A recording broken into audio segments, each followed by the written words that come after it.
Salatun wa salam alaika ya Nabi. Waktu sudah Nabi Nuh ucapkan doa ini, Allah SWT ijabah.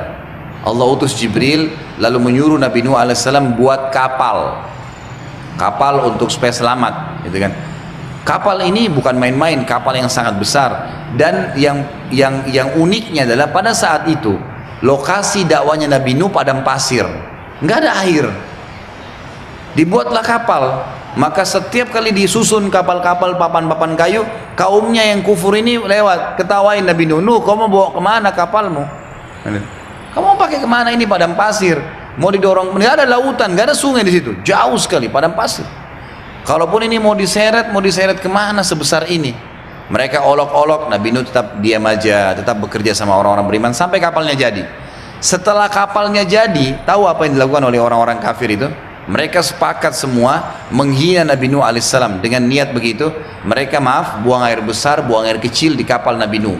Semua datang, setiap mau buang air besar di kapal Nabi Nuh, buang air kecil, sampai kapal Nabi Nuh penuh dengan kotoran, gitu kan. Apa yang terjadi?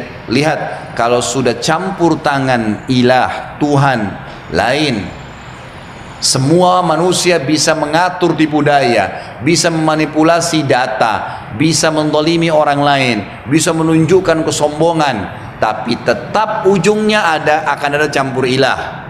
Nggak ada orang sombong akhirnya nggak dihukum sama Allah, nggak ada. Nggak ada orang yang mengambil haknya orang lain kecuali Allah juga kasih dia balasan terhadap buatannya. Makan harta haram, Allah kasih penyakit yang berat, gitu kan, yang dia akan bayar lebih berat daripada apa yang sudah dia curi. Allah subhanahu wa ta'ala pada saat itu memberikan penyakit kulit yang subhanallah hanya kena orang-orang kafir saja. Orang beriman nggak kena. Penyakit kulit mereka itu keluar bisul-bisul yang ngeluarin nanang, ngeluarin darah. Orang beriman nggak kena, cuma orang-orang kafir saja. Semua satu negeri itu kena. Allah biarkan mereka ikhtiar, mereka berobat, mereka ke dukun, macam-macam mereka lakukan, tidak bisa sembuh. Dan ini bayi pun baru lahir langsung kena penyakit itu. Semua. Tapi orang beriman enggak. Tahu bagaimana campur tangan ilah, Bapak Ibu sekalian? Salah seorang dari warga itu setelah setahun atau 2 tahun mereka berusaha berobat tidak sembuh-sembuh. Satu orang pergi, mereka masih buang air besar, buang air kecil di kapal Nabi Nuh nih. Ada satu orang datang kapal Nabi Nuh, pada saat buang air besar kepleset jatuh di kotoran mereka sendiri. Begitu dia keluar dari kotorannya, sembuh penyakitnya. Nggak ada penyakit kulitnya lagi, sembuh semua. Waktu dia pulang kulitnya bersih. Dia pulang, kaumnya bilang, "Kau berobat di mana?" "Saya nggak kemana-mana, tadi kepleset di kotoran kita." Apa yang terjadi? Satu negeri datang ke kapal Nabi Nuh, cemplungin dirinya mereka.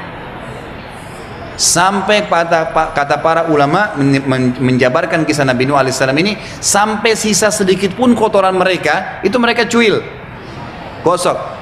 Sampai kapal Nabi Nuh bersih kembali dengan caranya Allah. Karena kalau masih sisa kotoran, masih ada yang kena penyakit tuh, dia harus berobat ke situ.